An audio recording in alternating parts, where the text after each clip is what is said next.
This boy is Brandon Burlsworth. That day, he had just been baptized. When they were home, Brandon complained to his mother because people kept calling him fat, but his mother encouraged him by saying that God had a reason to make him that way. Besides, he didn't need to take what people said for granted because only God knows what is best for him. Brandon had an older brother named Marty, who was 17 years older than Brandon. One day, Marty was fed up with his brother who never did anything but sit on the couch, watching TV while stuffing his mouth with snacks. For a 12-year-old boy, Brandon had a bigger body than boys his age. No matter what Marty told him, Brandon didn't budge and kept doing what he liked. While looking at an American football player on the television, Brandon suddenly said that he wanted to be just like them. His mother just supported whatever Brandon wanted to do, despite not knowing whether he was serious or not. Their mother was a mother figure that will support whatever her children wanted as long as it is a good thing. At school, Brandon joined the football team. Since it was his first time playing and not knowing the rules, Brandon was scolded by his coach after messing up the match. Marty and his mother, who was watching at that time, were also ridiculed by other spectators. A high school coach named Coach Tice, who happened to be watching, then approached Brandon and encouraged him by saying that if he really intended to be a better player, then he had to be the first to come to practice and be the last to go home. After practice, Brandon was picked up by his father because that night he was going to stay at his father's house. Brandon's parents had been separated for a long time because his mother couldn't stand his alcoholic father anymore. Before leaving, Marty warned his father not to get drunk during Brandon's stay, but it turned out that Brandon's father's drinking habit hadn't gone away. In the morning, when Brandon saw his father drunk, he immediately called Marty to pick him up. When Marty got there, he told his father to never interfere with their life anymore. A few years later, Brandon entered high school and joined the high school football club. As Coach Tice said long ago, Brandon was always the first to come to practice, even before the coach. Coach Tice asked why Brandon always came early, even though he wasn't part of the main team. Brandon was confused because he was just doing what he was told. He then asked if Coach Tice thought he was just wasting time because, different from the others, he had to try hard first to get what he wanted. Coach Tice then told him that when two players had the same achievement, but one of them got it after hard work, and the one that worked harder would be easier to maintain his form. That day, Brandon and Marty went to watch the University of Arkansas football team practice, as well as to approach Coach Bender of Arkansas University. He wanted to get the attention of the coach. It was a dream of Brandon to join one of the NFL league teams, and in order to do that, he had to join a college league team first to attract the attention of the NFL team's scouts. Usually, the college will provide scholarships for talented kids they wanted to recruit to join their college football team, and that was Brandon's reason to approach Coach Bender. Unfortunately, because there were so many players who wanted a scholarship, Coach Bender was not interested in helping Brandon. He said that Brandon was still the size of a high school boy. He was still underweight to play football at university. Brandon confidently said that he could grow even bigger. Long story short, after graduating from high school, Brandon got a scholarship at Arkansas Tech University. His family was very happy to receive the good news, but Brandon's face did not show a happy expression. Instead, he tore up the scholarship letter. Apparently, Brandon wanted to enter the University of Arkansas, not Arkansas Tech University. He wanted to get a scholarship at the University of Arkansas so he could join his dream team, namely the Arkansas Razorbacks.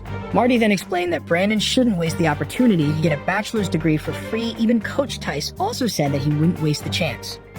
Up until high school graduation day, Brandon still refused to go to Arkansas Tech University. Marty was angry at Brandon, considering their family's economy was not stable enough, but Brandon insisted on enrolling in the University of Arkansas without a scholarship. Brandon didn't even think about how to pay semester fees and cover living expenses. At night, Brandon overheard his mother taking care of some bills. At that time, Brandon realized maybe his ego had gone too far. He had given up and was going to enter Arkansas Tech University, but it turned out that for the sake of his dream, his mother made a loan to the bank to pay for a whole year for Brandon to study at the University of Arkansas. Brandon was very happy and said that he would take advantage of that 1 year to be able to get a scholarship and return his mother's money. His mother sincerely supported Brandon as much as she could. The distance to campus was not too far from home. It only took about 90 minutes to drive to get there. Not only received support from his mother, but his brother also supported him by giving him a cell phone so he could call anytime he needed something. When he arrived at his dream campus and was about to start attending training on the football team, Brandon became the subject of ridicule from other new players because his body was fat. Coach Bender indeed told him that he was underweight to join the football team, but that didn't mean he had to make himself fatter to meet the requirement. Coach Bender said that he might not be able to play as a starter.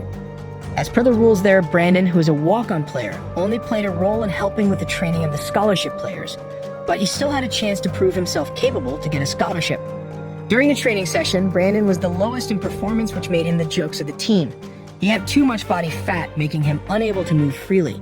After seeing Brandon's perseverance following training that day, Coach Bender approached him, then said that everything was not about strength and size, but the foundation of skills.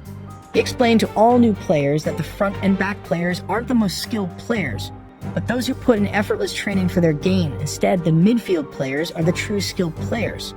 Coach Bender didn't differentiate between any players, even though the players were walk-on players. Brandon was still given the same instructions and exercises as the other team members.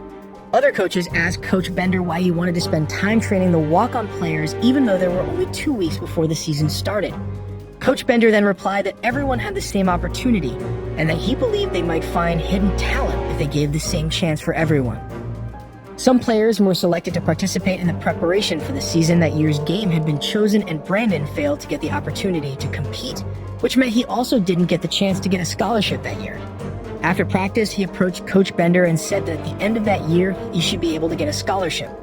Unfortunately, Coach Bender couldn't help him, so Brandon could only try to maintain his uniform until the next season.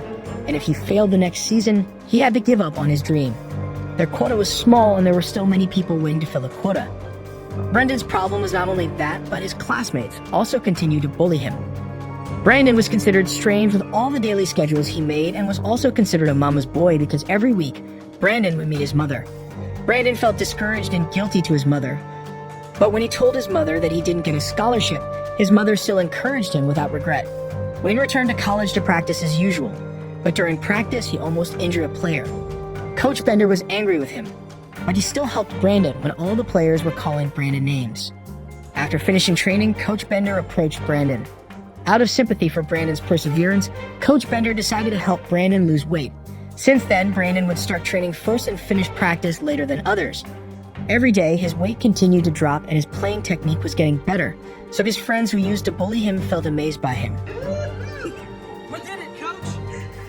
When he tried to one-on-one with the best players among them, no one expected him to manage to win, even though Coach Bender didn't actually tell him to win, but just to use his technique correctly.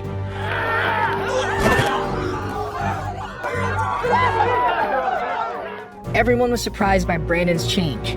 He was finally recognized by the other players for the first time. That night, Brandon was invited to drink at the bar.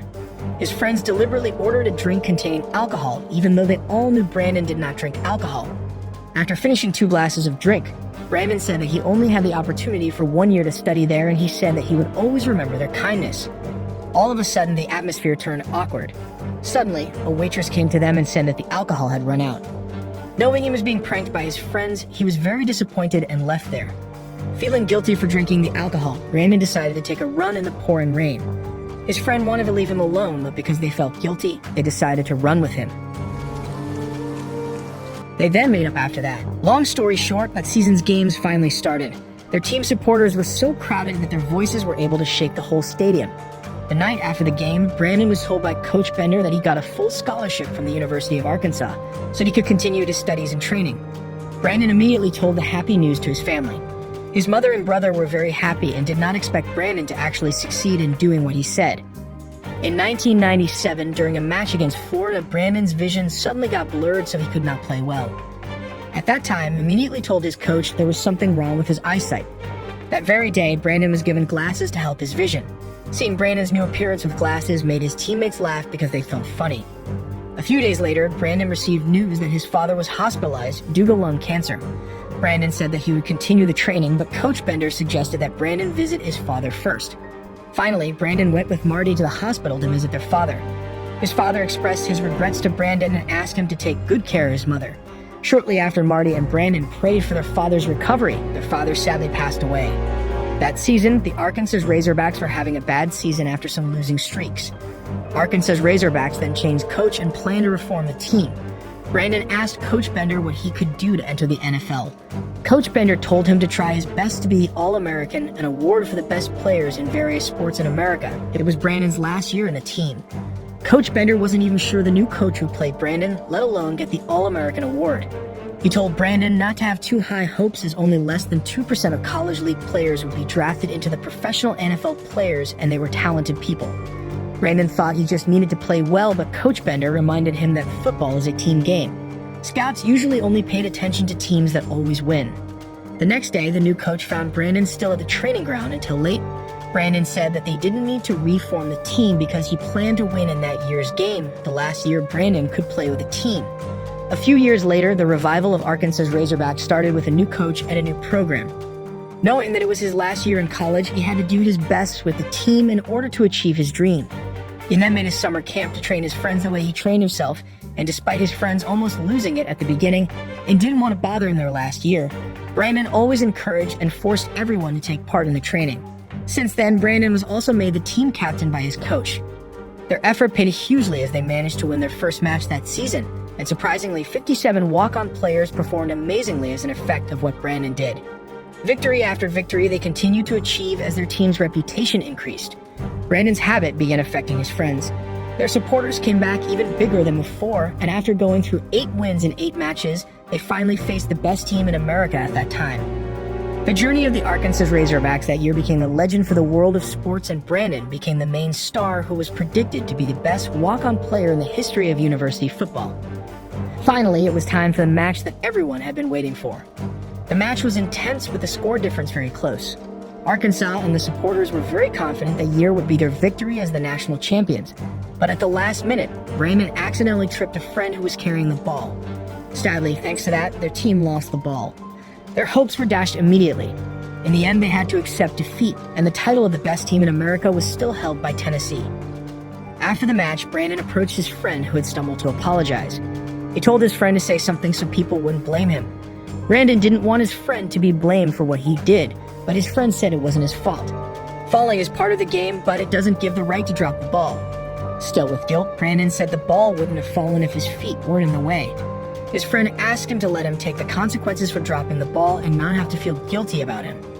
Brandon then cried in Coach Bender's arms. A few days later, Brandon and his family were shocked by the announcement of the All-America Award winner as Brandon's name was announced to win the award.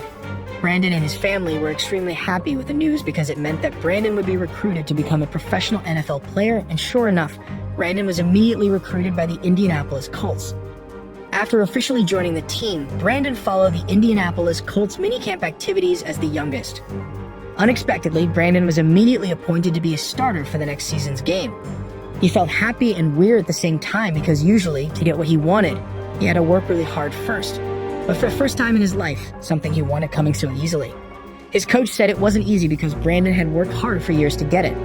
Sometime later, Brandon met his coach and teammates again in Arkansas. He was invited to attend his own farewell party. He said he couldn't come because he had an appointment with his mother that night, and tomorrow, he had to go back to Indianapolis.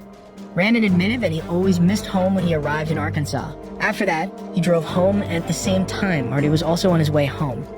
As soon as Marty arrived, he was surprised by some police cars that were parked on the porch and his mother's hysterical voice from the house.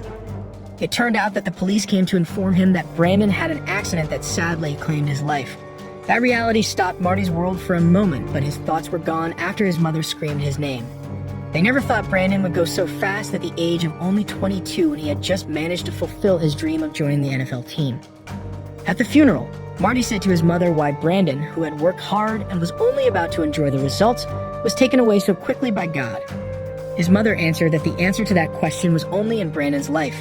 He couldn't accept the reality that a kind of strong-willed person like Brandon had to leave the world so fast.